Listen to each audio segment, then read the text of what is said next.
नमस्कार प्यारे विद्यार्थियों। हम हड़प्पा सभ्यता पढ़ रहे थे और हड़प्पा सभ्यता में हमने आर्थिक जीवन पूरा पढ़ लिया था, सामाजिक जीवन पढ़ लिया था, राजनीतिक जीवन पढ़ लिया था। और आज जो हम पढ़ने वाले हैं विद्यार्थियों, वो हम पढ़ेंगे हड़प्पा सभ्यता का धार्मिक जीवन। ठीक है प्यारे साथियों, काफ़ी महत्वपूर्ण आज की क्लास होने वाली है, बड़ी ही इम्पोर्टेंट क्लास होने वाली है। और आर्थिक जीवन से अक्सर सवाल बनते हैं और धार्मिक जीवन से अक्सर सवाल बनते हैं, सामाजिक जीवन से भी बनते हैं, राजनीतिक जीवन से थोड़ा कम बनते हैं। लेकिन इनमें मैं बताऊं आपको, सर्वाधिक जो सवाल बनते हैं वो धार्मिक जीवन से बनते हैं विद्यार्थियों, क्योंकि धार्मिक जीवन उनका बड़ा ही इंटरेस्टिंग था। तो आज की जो क्लास रहेगी बड़ी ही महत्वपूर्ण रहेगी विद्यार्थियों। ठीक है, और मैं आपको बताऊं कि हमने अब टेलीग्राम चैनल ओपन कर लिया है, जैसा कि मैंने पिछली क्लास में भी आपको बताया था। आप वीडियो के डिस्क्रिप्शन में जाके और टेलीग्राम चैनल का लिंक मिलेगा, उस पर क्लिक करके आप टेलीग्राम पे जुड़ सकते हैं। ठीक है, वहाँ पे अपने चैनल संबंधित सारी सूचनाएं आपको दी जाएंगी। ऐसा नहीं कि टेलीग्राम पे रोज है जो वीडियो का लिंक शेयर किया जाएगा, लिंक वीडियो का शेयर बिल्कुल नहीं किया जाएगा, ना ही टेलीग्राम चैनल पे और ना ही यूट्यूब चैनल पे, ना ही यूट्यूब पे तो आएगा ही आएगा, व्हाट्सएप पे भी नहीं आएगा ना। कुछ लोग ग्लिम्पसेस ऑफ हिस्ट्री नाम से मैंने व्हाट्सएप भी बना रखा है, और जो वीडियो के कोने में जो नंबर आते हैं ना, मोबाइल नंबर, वो मोबाइल नंबर व्हाट्सएप और कॉलिंग दोनों ही है। आप मेरे से भी संपर्क कर सकते हैं, व्हाट्सएप पे कर सकते हैं, कॉलिंग पे कर सकते हैं। ठीक है, तो विद्यार्थियों आते हैं हम आज के इस टॉपिक पे, हेडिंग जमाते हैं हम। आज के टॉपिक का हेडिंग क्या है? हड़प्पा सभ्यता का धार्मिक जीवन। ठीक है, देखिए मैं हेडिंग जमाता हूँ, हड़प्पा सभ्यता, हड़प्पा सभ्यता का धार्मिक जीवन, हड़प्पा सभ्यता का धार्मिक जीवन। ठीक है प्यारे विद्यार्थियों, काफी अच्छा ये टॉपिक है। और इसमें हम क्या क्या देखने वाले हैं, इसमें हम मातृ देवी की यहाँ पे पूजा करते थे विशेष रूप से ये लोग, तो मातृ देवी को पढ़ेंगे, पुरुष देवता को पढ़ेंगे। इसके अलावा ये लिंग योनि पूजा करते थे, इसके अलावा ये नाग पूजा करते थे, पशु पूजा करते थे, पक्षी पूजा करते थे, है ना। कुछ अग्नि वेदिकाएं मिली हैं तो उनसे भी कुछ धार्मिक जीवन के संकेत मिलते हैं। तो ये सारे बिंदु आज हम देखने वाले हैं। ठीक है, तो सबसे पहले मैं हेडिंग जमाता हूँ यहाँ पे सबसे पहले मैं हेडिंग जमाता हूँ मातृ देवी की पूजा, है ना। तो एक नंबर पे हम जमाते हैं मातृ देवी, मातृ देवी, मातृ देवी की पूजा। मातृ देवी की पूजा क्यों? क्योंकि अधिकांश स्थलों से जो है हमें मातृ देवी के साक्ष्य जो हैं मिलते हैं। वैसे कुछ स्थल ऐसे हैं जहां से मातृ देवी की पूजा के साक्ष्य हमको नहीं मिलते हैं। ठीक है, मातृ देवी की पूजा में हम पहले नंबर पे भी डालें विद्यार्थियों, पहले नंबर पे हम डालें तो पहले नंबर पे हम डाल सकते हैं पृथ्वी की देवी, है ना। पृथ्वी की देवी एक नंबर पे यहाँ पे डाल सकते हैं। कौन सी? पृथ्वी की देवी, पृथ्वी की देवी, पृथ्वी की देवी जिसे उर्वरता की देवी भी बोलते हैं। उर्वरता, उर्वरता की देवी, उर्वरता की देवी भी बोलते हैं इसको। इसको मार्शल महोदय ने आइसिस देवी भी कहा है ना। आइसिस की देवी, आइसिस देवी भी कहा है ना। आइसिस देवी भी कहा है मार्शल महोदय ने ना, आइसिस देवी भी कहा है। इसे शाकंभरी देवी भी कहा है ना, शाकंभरी देवी भी कहा है इसे ना। क्या कहा है? शाकंभरी देवी भी कहा है, शाकंभरी, शाकंभरी देवी भी कहा है, शाकंभरी देवी। या इसे दीप लक्ष्मी भी कहा है। क्या? दीप लक्ष्मी, दीप लक्ष्मी भी कहा है, दीप लक्ष्मी, है ना, दीप लक्ष्मी भी कहा है। तो इतने सारे नाम इस जो है एक हमको एक मुहर मिली है विद्यार्थियों हड़प्पा से, और उस मुहर के ऊपर एक स्त्री के गर्भ से निकलता हुआ पौधा दिखाया गया है, और उसके पीछे की साइड में, उस मुहर के पीछे की साइड में एक पुरुष है जो बकरे के साथ में हाथ में हंस या लिए खड़ा हुआ है ना। एक पुरुष है जो बकरे के साथ में नहीं है, हंसिया लिए हुए खड़ा हुआ है ना। जो मुहर पे जो मिला है एक, यानी कि मैं फिर से बताऊं आपको, हड़प्पा जो स्थल है, हड़प्पा स्थल से एक मुहर मिली है, मुहर, है ना। उस मुहर के एक साइड में तो एक स्त्री का अंकन है और स्त्री के गर्भ से एक पौधा निकलता हुआ दिखाई दे रहा है ना। और उस मुहर के दूसरे साइड में एक पुरुष का अंकन है जो हाथ में हंसिया लिए हुए खड़ा हुआ है ना। ये आकृति हमको हड़प्पा से मिलती है। तो ये किस चीज को दर्शा रही है? इसमें विद्वानों ने एक तो अनुमान ये निकाला है कि वो पौधा उसके गर्भ से निकलता हुआ दिखाया है, उसकी वजह से तो इसे उर्वरता की देवी, पृथ्वी देवी या आइसिस देवी, मार्शल महोदय ने कहा था, ये मिस्र में प्रचलन में थी, शाकंभरी देवी यानी कि वही फल फूल देने वाली, उर्वरता से संबंधित हो जाएगा, और दीप लक्ष्मी वेंकटेश ने कहा है इसको ना। तो इस प्रकार का नाम दिया गया है। तो इसके बारे में क्या विशेषताएं हैं मैं इसको यहाँ पे लिख देता हूँ विद्यार्थियों, आप भी लिखें और मैं भी लिखता हूँ, ठीक है। हम बात करें हड़प्पा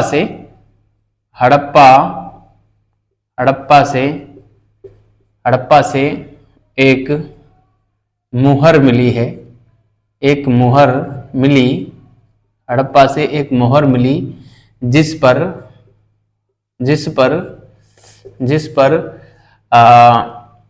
एक स्त्री के गर्भ से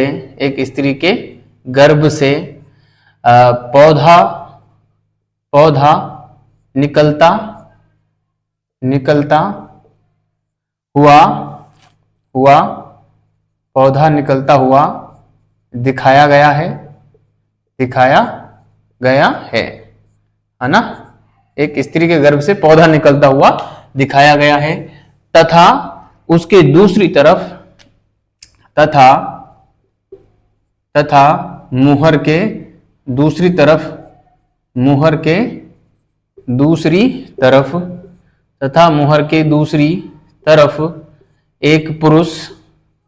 एक पुरुष हाथ में हंसिया लिए खड़ा है। एक पुरुष हाथ में हंसिया लिए खड़ा है ना।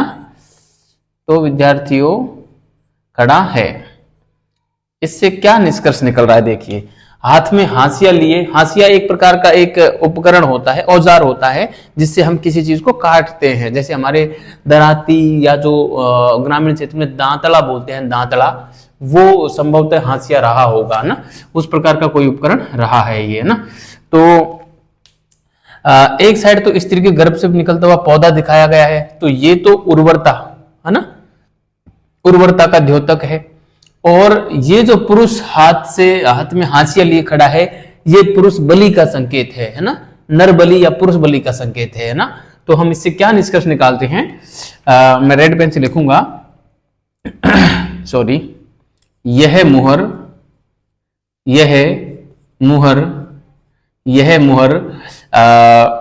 उर्वरता की यानी कि कृषि के उपजाऊपन की, कृषि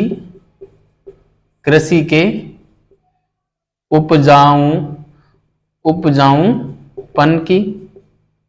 उपजाऊपन की व नरबली का संकेत करती है, है ना, संकेत करती है। ठीक है विद्यार्थियों, काफी अच्छी बात है ये, आप इसे विशेष रूप से ध्यान रखें। यह मुहर कृषि के उपजाऊपन की व नर बलि का संकेत करती है। एक तो हो गया ये कहां से मिली है? हड़प्पा से मिली है। मुहर है, मुहर के एक साइड में स्त्री का अंकन, एक साइड पुरुष का अंकन हुआ है। ठीक है, स्त्री की क्या स्थिति है, पुरुष की क्या स्थिति है, वो हमने यहाँ पे लिख दिया। दूसरी हमको एक और हड़प्पा से एक और मुहर मिली है जिस पर जो है एक स्त्री पीपल के वृक्ष के ऊपर खड़ी हुई है ना, और नीचे एक पुरुष बकरे के साथ हाथ में हंसिया लिए खड़ा है ना। तो यहाँ पे ये सीधा नरबली का संकेत है ना। तो हड़प्पा से नरबली का एक और संकेत मिलता है, वो क्या है विद्यार्थियों? यहाँ पे मैं लिखना चाहूंगा कि हड़प्पा से प्राप्त एक अन्य मुहर, हड़प्पा से प्राप्त एक अन्य मुहर जिसमें एक स्त्री को जिसमें एक स्त्री को पीपल वृक्ष पर खड़ा दिखाया गया है, पीपल वृक्ष पर खड़ा दिखाया गया है, जिसके नीचे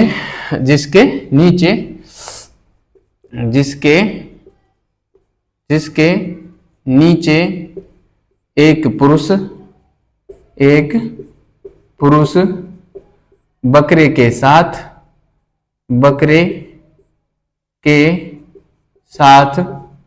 पुरुष बकरे के साथ हाथ में हांसिया लिए खड़ा है। हाथ में हांसिया लिए खड़ा है, हाथ में हांसिया लिए खड़ा है ना, हाथ में हांसिया लिए खड़ा है। तो ये जो है नरबलि का सीधा संकेत है। इसमें जो है किसी प्रकार के जैसे कोई पौधे को वगैरह को नहीं दिखाया गया, तो इसमें हम उर्वरता का या कृषि के उपजाऊपन का कोई संकेत नजर नहीं आता। इसमें सीधा हाथ में हांसिया लिए खड़ा है, तो ये नजर आता है कि ये कोई पुरुष बलि या नर बलि का जो संकेत यहां से मिल रहा है। तो यहां से हम कह सकते हैं कि यह नर बलि या पशु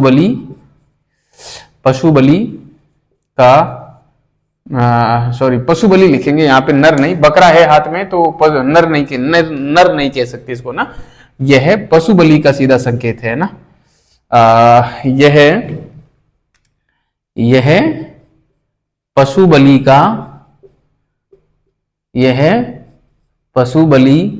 का सीधा संकेत है ना। यह क्या है? पशु बलि का सीधा संकेत है कि शायद बकरे की बलि देने के लिए यहाँ पे ये पुरुष खड़ा हुआ है। ठीक है विद्यार्थियों, एक बात हो गई ये। इसके अलावा हम बात करें हड़प्पा सभ्यता में नारी की जो पूजा होती थी विद्यार्थियों, वो रौद्र रूप और सौम्य रूप दोनों ही रूपों में की जाती थी, है ना। रौद्र रूप और सौम्य रूप दोनों में ही की जाती थी। बलूचिस्तान की जोब संस्कृति से हमको एक रौद्र नारी की मूर्ति प्राप्त होती है ना। तो ये बात मैं यहाँ पे और लिख देता हूं। क्या लिखेंगे हम यहाँ पे लिखेंगे विद्यार्थियों कि हड़प्पा सभ्यता में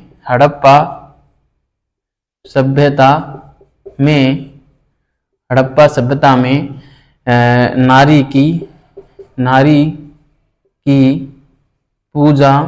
की पूजा रौद्र व सौम्य दोनों रूपों में की जाती थी। दोनों रूपों में की जाती थी, है ना। दोनों रूपों में की जाती थी। रौद्र रूप का तो आपको पता होगा, काली कंकाली जो है ना, काली कंकाली खप्पर वाली क्या क्या बोलते हैं, वो नारी का रौद्र रूप है। और सौम्य रूप है जो हमारे जो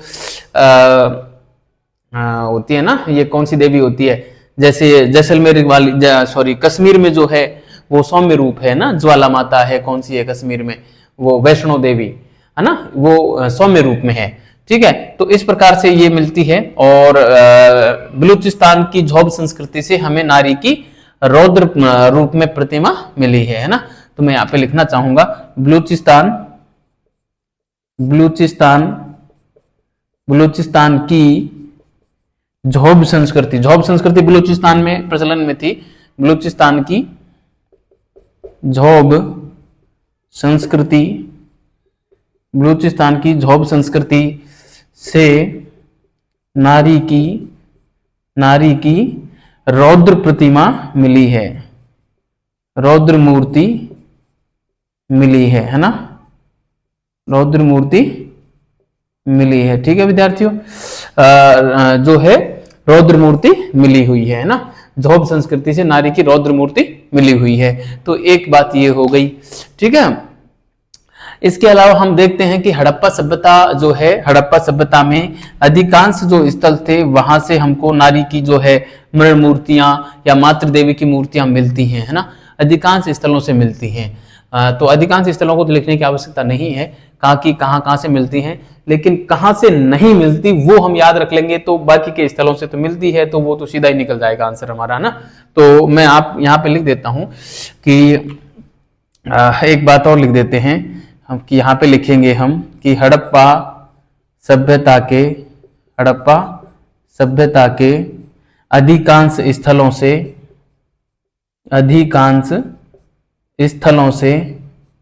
हड़प्पा सभ्यता के अधिकांश स्थलों से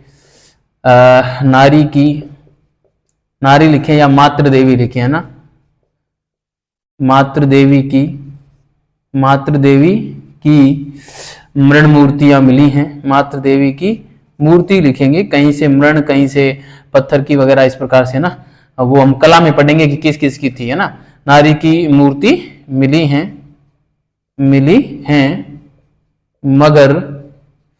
मगर देखो कुछ स्थल ऐसे थे जहां से इसकी मातृ देवी की मूर्तियों का अभाव पाया गया है। मगर कौन कौन से स्थल थे? मगर कालीबंगा, एक तो है कालीबंगा, है ना, एक हो जाएगा मिताथल, कालीबंगा, मिताथल, सुरकोटड़ा, है ना, कालीबंगा, मिताथल, सुरकोटड़ा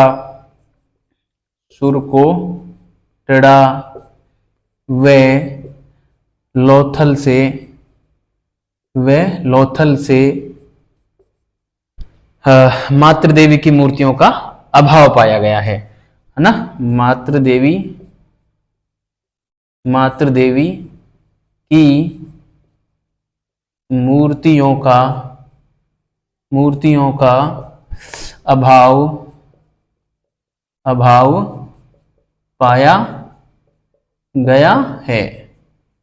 ठीक है, तो ये बात हो गई यहाँ पे हड़प्पा सभ्यता के अधिकांश स्थलों से नारी या मातृ देवी की मूर्ति मिली है, मगर कालीबंगा, मिताथल, इनको विशेष रूप से ध्यान रखना विद्यार्थियों।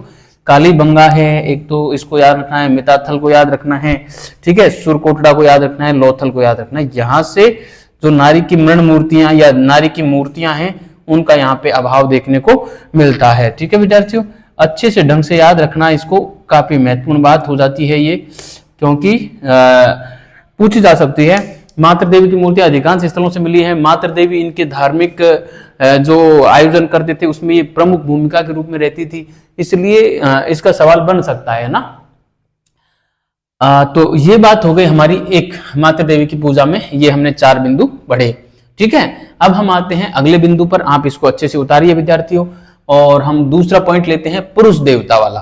ठीक है, कि मैं इसको मिटा देता हूं और यहाँ पे 2 नंबर डाल के और पुरुष देवता लिखेंगे। एक बात और मैं बता दूं, यहाँ पे आइसिस देवी जो नाम दिया था विद्यार्थियों, आइसिस देवी नाम किसने दिया था? मार्शल ने दिया था। किसने? मार्शल ने कहा।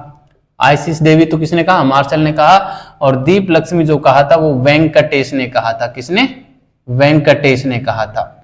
तो ये विद्यार्थियों आप ध्यान रखना, और अब इसको आप अच्छे से उतार लीजिए। मैं हट जाता हूं और अब हम आते हैं अगली स्लाइड पे। ठीक है, तो ये 2 नंबर हम लिखेंगे पुरुष देवता। और देखिए विद्यार्थियों, पुरुष देवता के साक्ष्य हमको अधिकांशतः मोहनजोदड़ो से मिले हैं, है ना, मोहनजोदड़ो से मिले हैं।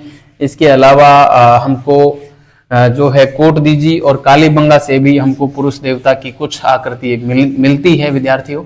ठीक है, उनकी क्या क्या विशेषताएं हैं और क्या उसमें था, ये हम आज जानने वाले हैं। ठीक है, तो हम 2 नंबर डालेंगे यहाँ पे। 2 नंबर पे हम लिखेंगे पुरुष देवता। 2 नंबर पे लिखेंगे हम पुरुष देवता, है ना, पुरुष देवता। पुरुष देवता में हम बात करें विद्यार्थियों, तो मैके महोदय जो था, मैके को मोहनजोदड़ो से एक सेल खड़ी की बनी मुहर मिली और उस पर एक पुरुष का अंकन था, जिसे हम पुरुष देवता कहते हैं। ठीक है, मार्शल ने इस पुरुष को आद्य शिव कहा है और पुरुष देवता भी उसने कहा है, और मतलब पशुपति की मुहर, इस मुहर को मार्शल ने कहा है ना। इस प्रकार से महायोगी भी इसको कहा है। 3-4 नाम इसको दिए हैं। मैके को मिली थी, मोहनजोदड़ो से मिली थी। ठीक है, सेल खड़ी की बनी हुई है, ये बात है। और इसकी क्या क्या विशेषताएं थी, यह जो सेल खड़ी की मुहर पे जो इसको दिखाया गया है पुरुष देवता को, वो एक चौकी पर बैठा दिखाया गया है, पद्मासन अवस्था में है और मस्तक पे भैंस के सींगों जैसा एक मुकुट धारण किए हुए है, जिस पर त्रिशूल भी लगा हुआ है ना। इसके अलावा बाजुएं जो हैं खुली हैं, हाथ में चूड़ियां पहनी हुई हैं, है ना। एक ये विशेषता हो गई। एक इसके दाएं हाथ की ओर हाथी व बाघ हैं, जबकि बाएं हाथ की ओर गैंडा व भैंसा दिखाए गए हैं। सामने पैरों के पास में 2 हरिण दिखाए गए हैं, है ना। इस प्रकार कुल 5 पशुओं की आकृति, 5 पशु व 6 आकृतियां बनाई गई हैं। इसके अलावा इसके ऊपर जो वो मोहर है, उसके ऊपरी भाग पर एक अभिलेख भी है, जिसमें 7 अक्षर बने हुए हैं, है ना। ये सारी विशेषताएं इसकी हैं। काफी महत्वपूर्ण ये विशेषता है विद्यार्थियों, अच्छे से ध्यान रखना, यहां से अक्सर सवाल बनता है। क्या विशेषता है, मैं यहाँ पे लिखना चाहूंगा विद्यार्थियों। इसकी विशेषता है, एक तो मैं बात करूं कि यह सैल खड़ी होता है पक्की मिट्टी, है ना। सैल खड़ी की मुहर पर, सैल खड़ी की बनी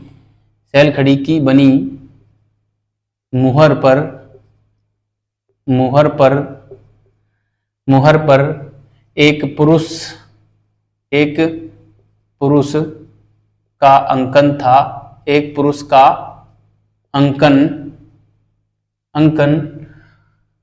सैल खड़ी की बनी मुहर पर एक पुरुष का अंकन वाली मुहर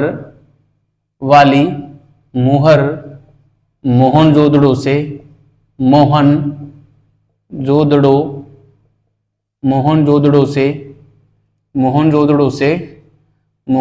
से मैके को प्राप्त हुई। किसको प्राप्त हुई? मैके को प्राप्त हुई। ठीक है। तो प्यारे विद्यार्थियों, मतलब सैल खड़ी की एक मुहर थी जिस पर पुरुष का अंकन था। ऐसी एक मुहर जो है वो मोहनजोदड़ो से और मैके को प्राप्त हुई है। आप ध्यान रखना, ये स्थल का नाम ध्यान रखना मोहनजोदड़ो, और आप एक ध्यान रखोगे क्या, मैके का नाम ध्यान रखोगे कि मैके ने इसको खोजा था। ठीक है। और कहां से खोजा था? मोहनजोदड़ो से खोजा था। इस पर एक पुरुष का अंकन है। अब इसकी क्या क्या विशेषताएं हैं, आप इसको देखिए, क्या क्या इसकी विशेषताएं हैं। इस पुरुष के अंकन को, यानी कि इस पुरुष को मार्शल ने महायोगी कहा है ना। और इस मुहर को पशुपति की मुहर कहा है ना। पशुपति की मुहर कहा है। इसके अलावा इसको आद्य शिव कहा है ना। आद्य शिव कहा है। तो मैं यहाँ पे कहूं, यहाँ पे आगे लिखना चाहूंगा, मार्शल ने इसे आद्य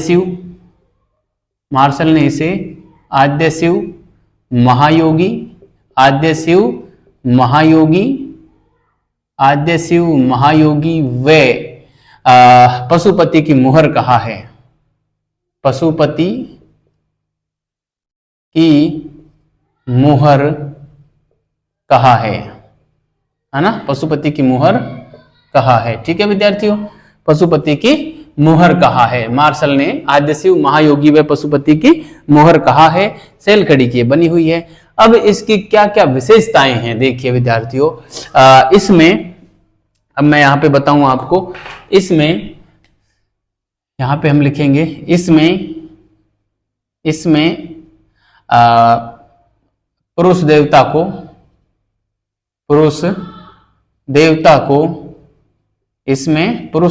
को चौकी पर विराजमान दिखाया गया है। चौकी पर विराजमान दिखाया गया है। चौकी पर विराजमान दिखाया गया है। ठीक है विद्यार्थियों, एक तो चौकी पर विराजमान दिखाया गया है। और क्या विशेषता है इसकी? यह पद्मासन मुद्रा में व शीशन अवस्था में बैठा दिखाया गया है। पद्मासन मुद्रा कैसी होती है? ऐसे आलती पालती मार के बैठ जाते हैं और एक पैर के ऊपर दूसरा पैर टेका हुआ रहता है। इस प्रकार की मुद्रा कुछ इस प्रकार से रखते हैं, मतलब एक पैर के ऊपर दूसरा पैर टेक देते हैं, उसको पद्मासन मुद्रा कहते हैं ना।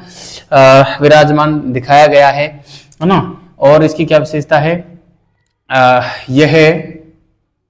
यह पद्मासन मुद्रा में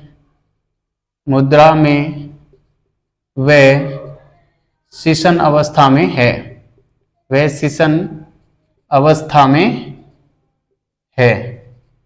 पद्मासन मुद्रा में वह शिशन अवस्था में है ना। इसके अलावा और क्या विशेषता इसकी हो सकती है, क्या दिखाई गई है? इसके अलावा मुकुट पर मतलब भैंस के सींगों जैसा एक मुकुट है ना, जिस पर त्रिशूल भी लगा हुआ है ना। सिर पर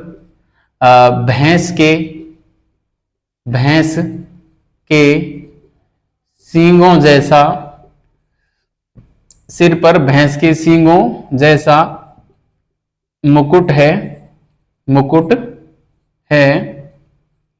जिस पर त्रिशूल है ना, जिस पर त्रिशूल लगा है। ठीक है, जिस पर त्रिशूल लगा है।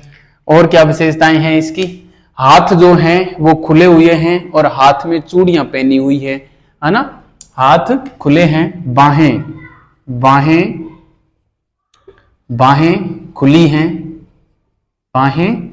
खुली हैं, वे हाथ में, बाहें खुली हैं, वे हाथ में चूड़ियां पहने हैं, हाथ में चूड़ियां पहने हैं, बाहें खुली हैं, वे हाथ में चूड़ियां पहने हैं। ठीक है, एक ये विशेषता हो गई। इसके अलावा इसकी जो प्रमुख विशेषता है, सबसे प्रमुख विशेषता ये अक्सर पूछते हैं कि इसके बाएं हाथ की ओर, इसके इसके बाएं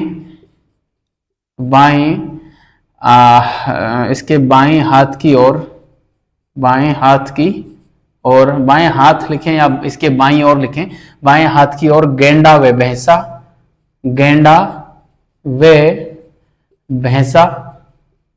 वे दाएं हाथ की ओर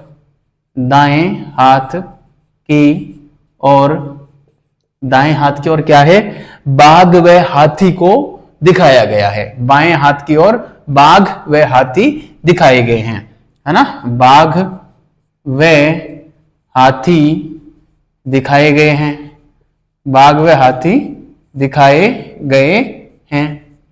ठीक है, बाघ व हाथी दिखाए गए हैं। तथा इसके पैरों के पास में दो हरिण खड़े हुए दिखाए गए हैं, पैरों के पास में दो हरिण खड़े दिखाए गए हैं ना। तथा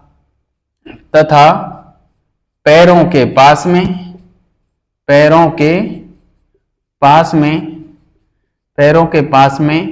दो हरिण दिखाए गए हैं, है ना। पैरों के पास में दो हरिण दिखाए गए हैं। इस प्रकार कुल 5 पशु और 6 आकृतियां हैं, है ना। इस प्रकार कुल 5 पशु हो गए ना। एक हो गया बाघ हो गया, एक हाथी हो गया, एक गेंडा हो गया, एक भैंसा हो गया और एक हरिण हो गया, 5 हो गए। इस प्रकार कुल 5 पशु वे 6 आकृतियां हैं, 6 आकृतियां हैं या दिखाई गई हैं। ठीक है, ये इसकी प्रमुख विशेषता है विद्यार्थियों। काफी बार ये सवाल पूछा जाता है ना कि इसके बाएं और कौन कौन से पशु थे, दाएं और कौन कौन से पशु थे, या ये कहां से इस प्रकार की मूर्ति, ऐसी विशेषता देंगे और पूछेंगे कि ऐसी पुरुष देवता की मूर्ति कहां से मिली है। तो मुहर है, मुहर पे अंकन मिलता है पुरुष देवता का ना। तो ये मोहनजोदड़ो से मिली है, मैके को मिली है, मार्शल ने इसे आद्य शिव महायोगी पशुपति की मुहर कहा है ना। ये सारी विशेषताएं आप ध्यान रखेंगे विद्यार्थियों। इसके अलावा इस पर एक 7 अक्षरों का एक लेख भी मिलता है इसके ऊपरी भाग पर, है ना। तो मैं यहां पे लिखना चाहूंगा कि इसके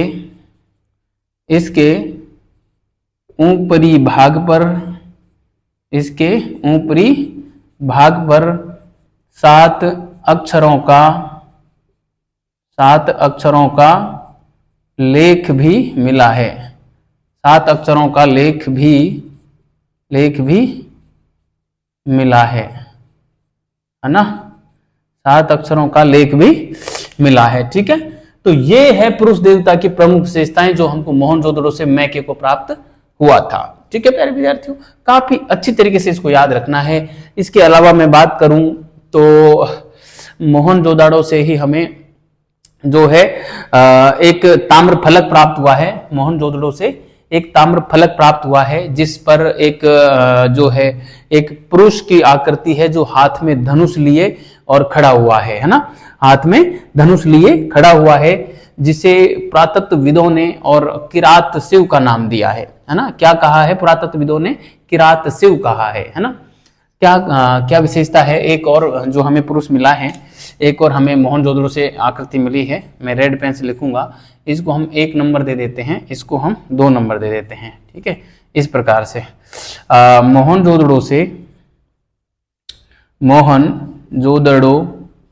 मोहनजोदड़ो से एक ताम्र फलक मिला है। ताम्र फलक, मोहनजोदड़ो से एक ताम्र फलक मिला है। मोहनजोदड़ो से एक ताम्र फलक मिला है जिस पर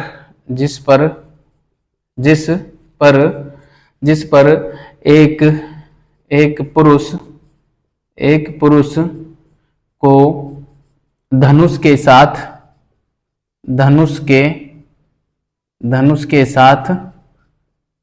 साथ दिखाया गया है। धनुष के साथ दिखाया गया है ना। एक पुरुष मिला है जिसको धनुष के साथ दिखाया गया है और पुरातत्वविदों ने इस पुरुष को किरात शिव का नाम दिया है। ठीक है, पुरातत्वविदों ने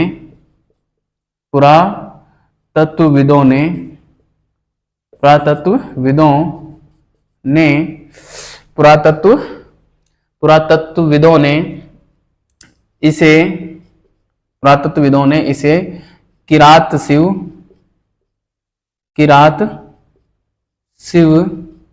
नाम दिया है।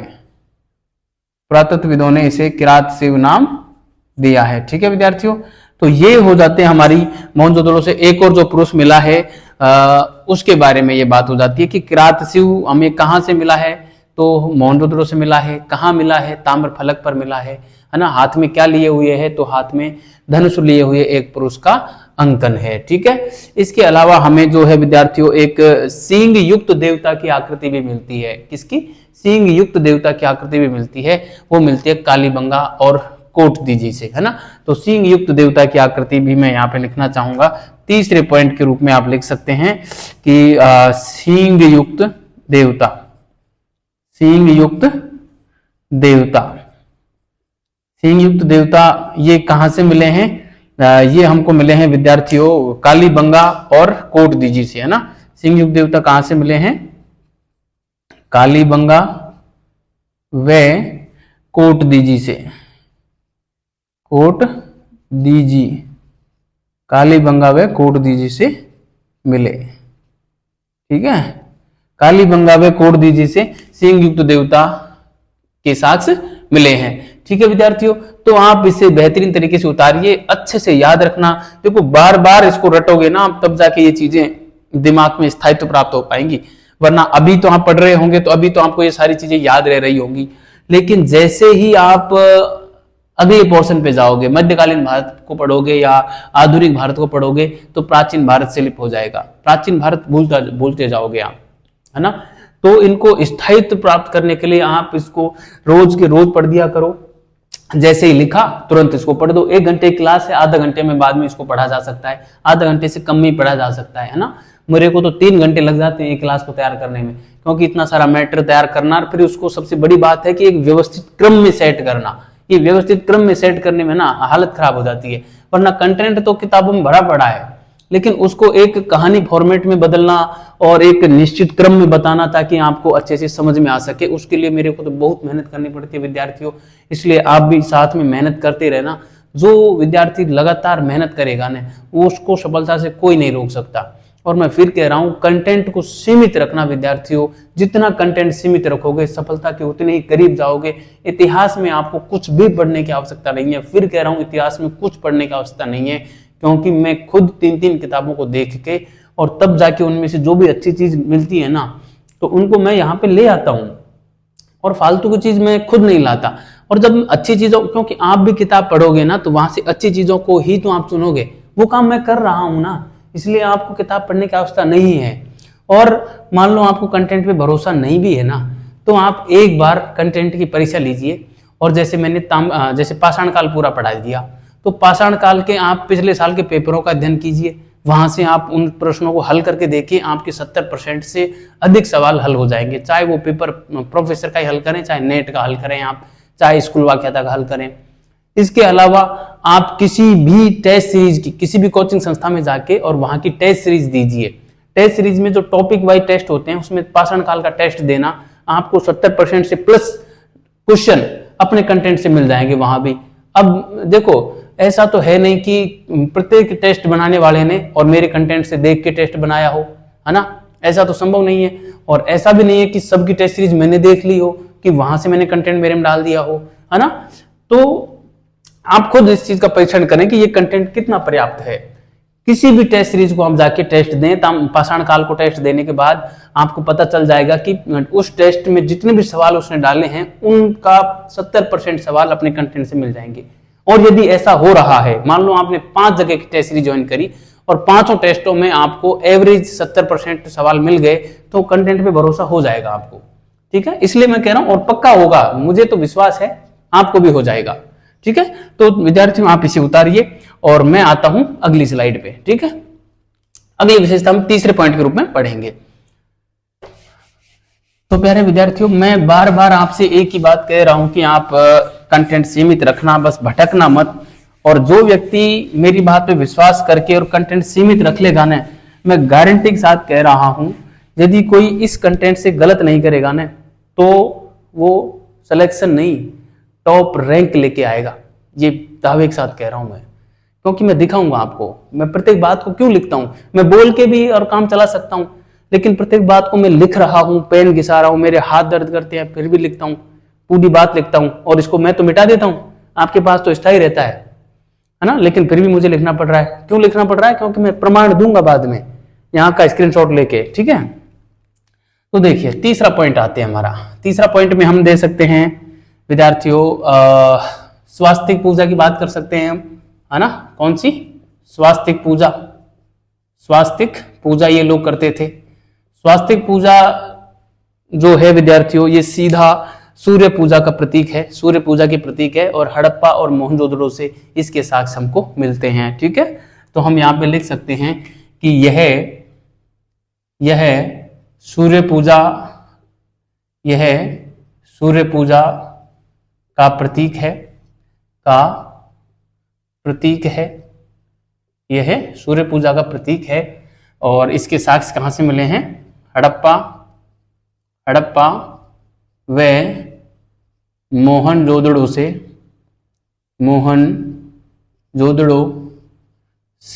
हड़प्पा व मोहनजोदड़ो से स्वास्तिक पूजा के साक्ष्य मिले हैं, है ना। स्वास्तिक पूजा के साक्ष्य मिले हैं, है ना, स्वास्तिक पूजा के साक्ष्य मिले हैं, ठीक है विद्यार्थियों। एक बात तो हो गई है।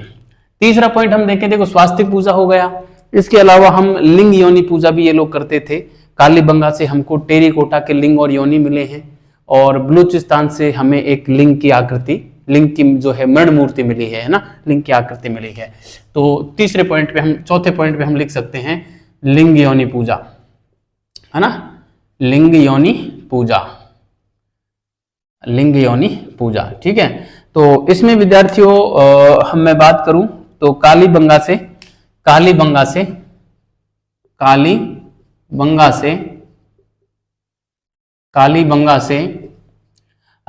टेराकोटा होता है पक्की हुई मिट्टी, है ना, टेराकोटा के बने लिंग योनि मिले हैं, लिंग योनि मिले हैं, है ना, टेराकोटा के बने लिंग योनि मिले हैं, ठीक है। इसके अलावा बलूचिस्तान से एक योनि की आकृति भी मिली है, ठीक है।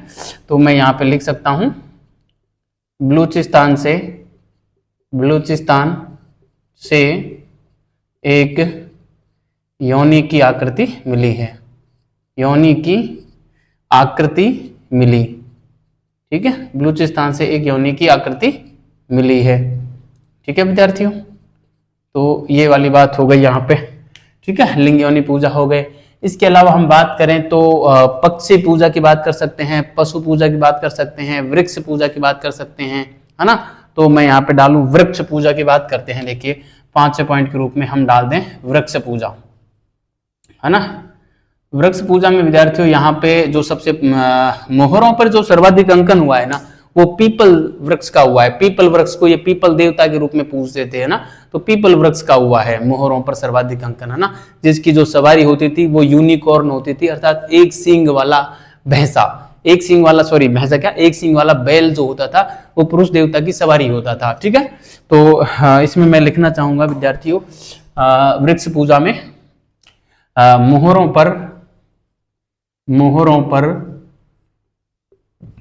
पर सर्वाधिक अंकन मोहरों पर सर्वाधिक अंकन पीपल देवता का हुआ है। पीपल देवता का हुआ, मोहरों पर सर्वाधिक अंकन पीपल देवता का हुआ, जिसकी सवारी क्या थी, जिसकी सवारी यूनिकॉर्न थी। यूनिकॉर्न क्या होता है, एक सींग वाला बैल, एक सींग वाला बैल थी, है ना, जिसकी सवारी यूनिकॉर्न थी। यूनिकॉर्न क्या होता है, एक सींग वाला बैल। ठीक है, तो एक तो बात हो गई ये वृक्ष पूजा में, है ना। इसके अलावा मोहनजोदड़ो से एक सप्तमात्रिका मुहर मिली है। मोहनजोदड़ो से एक सप्तमात्रिका मुहर मिली है, जिसमें पीपल वृक्ष के नीचे और 7 पुरुष खड़े दिखाए गए हैं। ठीक है, तो ये बात मैं यहाँ पे लिखना चाहूंगा। दूसरी बात ये है कि मोहनजोदड़ो से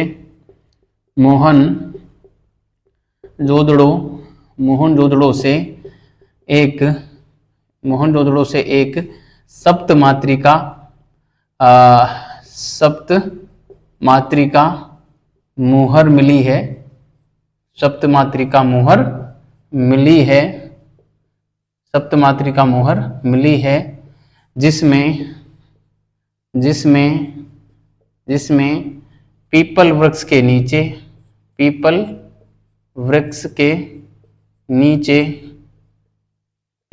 के नीचे 7 लोगों को दिखाया है।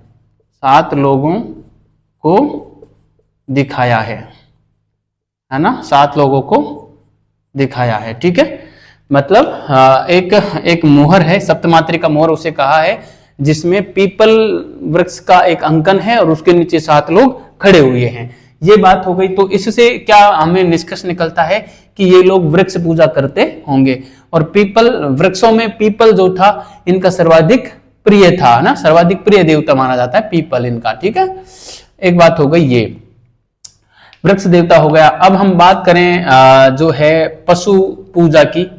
पशु पूजा में ये नाग की पूजा करते थे, है ना।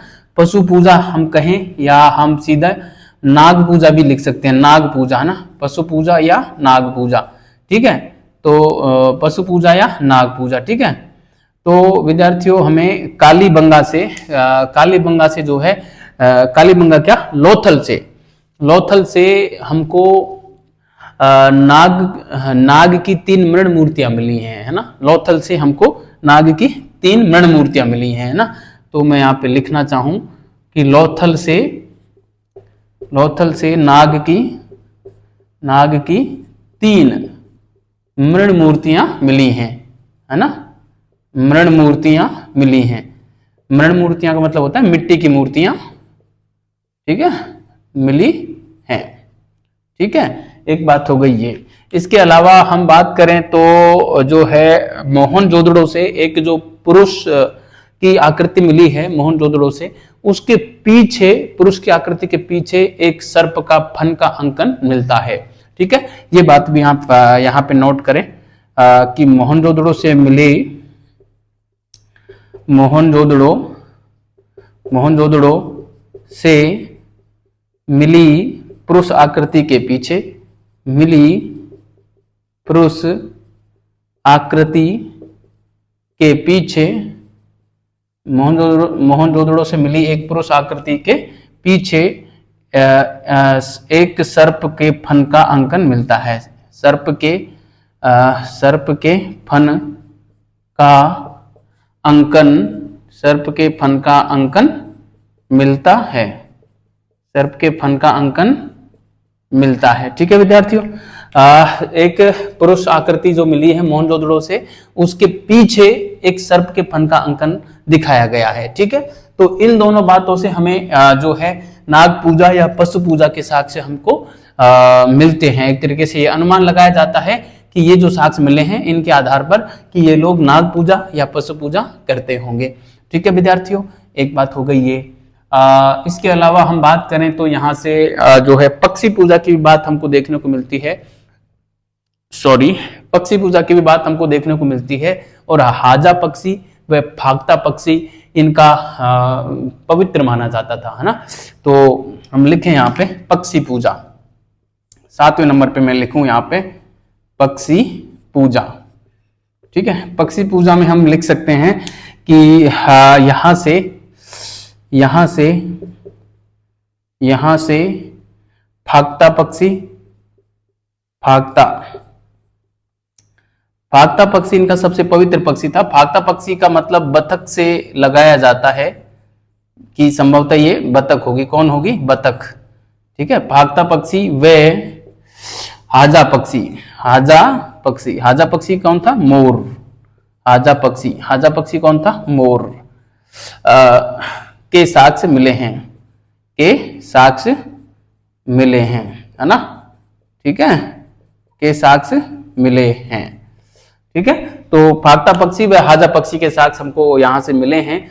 फागता पक्षी जो था विद्यार्थियों, ये इनका सबसे पवित्र पक्षी था, है ना। तो मैं यहाँ पे लिख दूं यह सबसे पवित्र पक्षी माना जाता था। ठीक है विद्यार्थियों, तो ये धार्मिक जीवन में हमने प्रमुख बातें जो थी विद्यार्थियों वो हमने देखी। पशु पूजा देखी, वृक्ष पूजा देखी, लिंग योनि पूजा देखी, स्वास्थ्य पूजा देखी, मातृ देवी की पूजा देखी, है ना। और हमने पुरुष देवता को देखा। इसके अलावा विद्यार्थियों हमको यहाँ पे जो है कुछ अग्नि वेदिकाएं भी मिली हैं, है ना। जैसे कालीबंगा से मिली हैं, बनावली से मिली हैं। इसके अलावा लौथल है, आमरी है, राखीगढ़ी है ना, नागेश्वर है। यहाँ से हमको जो है अग्नि वेदिकाएं मिली हैं, जिनसे कुछ सामुदायिक कार्यक्रम किए जाने के साक्ष्य मिलते हैं, या ये पारिवारिक महत्व को दर्शाती हैं, है ना। क्योंकि इतने व्यापक पैमाने पे इनका अग्नि वेदिकाओं का पाया जाना दर्शाता है कि ये सामूहिक कार्यक्रम में इस्तेमाल की जाती होंगी। ठीक है, ये बात और हम लिखते हैं। इसके साथ ही आज की क्लास हमारी पूरी होगी विद्यार्थियों। तो हम 8वें पॉइंट के रूप में मैं यहाँ पे लिखना चाहूंगा, क्या लिखना चाहूंगा? अग्नि वेदिकाएं, है ना। अग्नि वेदिकाएं, है ना। अग्नि वेदिका इतने ही लिखते हैं, अग्नि वेदिका। तो हम देखते हैं विद्यार्थियों अग्नि वेदिका में क्या क्या बातें थी।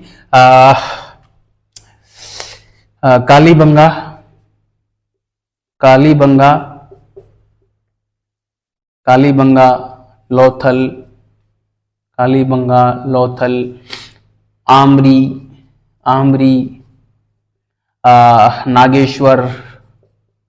नागेश्वर, है ना। बनावली, राखीगढ़ी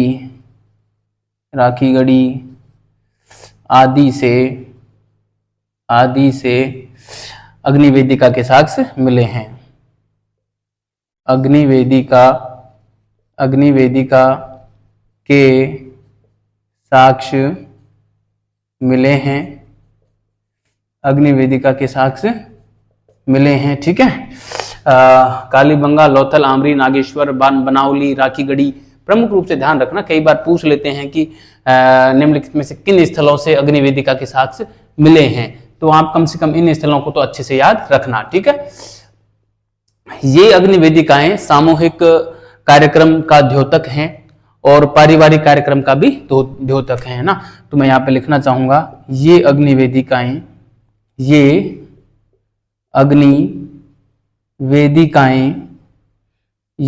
वेदिकाएं सामूहिक सामूहिक कार्यक्रम का द्योतक यानी प्रतीक है ना, द्योतक नजर आती हैं, है ना। इसको थोड़ा सा ठीक ले देता हूं, द्योतक नजर आती हैं, ठीक है। इनका उपयोग सामूहिक कार्यक्रमों में व पारिवारिक कार्यक्रमों में किया जाता होगा, है ना। इनका उपयोग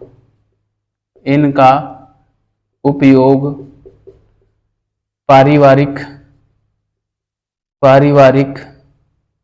व सामूहिक किया जाता होगा। तो ये था विद्यार्थियों हमारे हड़प्पा सभ्यता का धार्मिक जीवन, जिसकी प्रमुख विशेषताओं की बात हमने कर ली। ठीक है विद्यार्थियों, आप इसे अच्छे से उतारें और आप इसको बढ़िया से लिखें और फिर बार बार इसको पढ़ें, तो आपको अच्छे से ये सारी चीजें जो हैं याद हो जाएंगी। ठीक है विद्यार्थियों, देखो किताबों में क्या है कि इतना मैटर बिखरा पड़ा है कि वहां से याद कर पाना बड़ा मुश्किल होता है, और एक टीचर का जो काम होता है ना, उसको सिंप्लीफिकेशन करके और विद्यार्थियों तक डिलीवर करना होता है। और मुझे लगता है कि मैं उस काम को बखूबी यहाँ पे कर रहा हूँ। यदि आप लोगों को समझ में नहीं आ रहा हो तो आप कमेंट जरूर करें, और कमेंट करें भी, आप लोग कमेंट ही नहीं करते, मुझे पता ही नहीं चल रहा है कि कितने लोग देख पा रहे हैं और कितने नहीं देख पा रहे हैं। ठीक है, तो आप कमेंट जरूर करें विद्यार्थियों, ये आप ही का चैनल है और आप भी कमेंट नहीं करेंगे तो कैसे है जो मुझे पता चल पाएगा कि कितने लोग देख पा रहे हैं ना।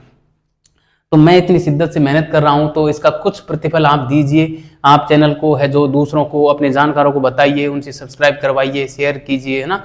कमेंट जरूर करना पर, है ना। और काम तो करो, या आपकी मर्जी है, वो आपको यदि ऐसा लगता है कि सर हमारे लिए कुछ कर रहे हैं, इतना बढ़िया कंटेंट दे रहे हैं, क्रम से कंटेंट दे रहे हैं, तो आप चैनल को शेयर सब्सक्राइब कर देना और कमेंट जरूर करना। कमेंट करने से ये रहेगा कि मैं मतलब आप लोग पढ़ रहे हैं, इतना मुझे पता चल जाएगा। कौन कौन पढ़ रहे हैं, कौन कौन नोट्स बना रहे हैं, वो इस क्लास के मतलब कमेंट बॉक्स में जरूर कमेंट करना और अपना नाम भी लिखना। ठीक है, कि सर हम पढ़ रहे हैं और हम अच्छे से नोट्स बना रहे हैं और हमको अच्छे से समझ में आ रहा है। समझ में आ रहा है तो ही लिखना, नहीं आ रहा है तो भी लिखना, क्या समस्या है वो भी लिखना। ठीक है, तो बहुत बहुत धन्यवाद विद्यार्थियों, अच्छे रहिए, मस्त रहिए और पढ़ते रहिए।